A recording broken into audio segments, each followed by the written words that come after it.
chiro mondo mi gidogie. Kose nang'o matimore mamiyo jok ma kamagi tamore dok mondo mi ouse e chiro?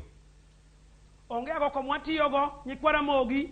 jogi wasewuoyogo nyaka ne wadonj Kibuye nyaka sani macha en yo ne wasewuoyo kodgi kiwuoyo kodgi mos kata chieng' Jumapil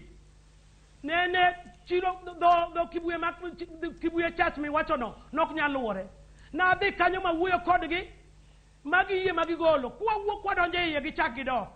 jok manyo wagolo nyorogi nyoche wadhi mwawuoyo kodgi monyisogi ni kiny kik upeth ka nikech osemigi notice ndalo mang'eny ok en jorono kende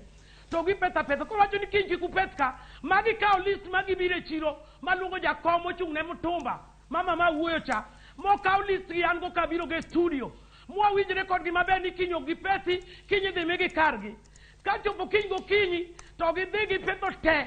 koro chuno ni nyaka wagolni nikech johala mantiere iye ng'eny moingo jooko johala mantie iye go odagi ni ok juogi takwero gi ni ok wanyal we mok wajuogo koro wadhiuru mondo wagol jogi wate johala te nye nitie ma kata joramogi ma nyobiro Kibuye nyowinjo wach johala kendo ji mang'eny nyaywak kawuono ne gikwe ni ok gijuogi anyisogi ni wabedru mos gik moko idhi losi.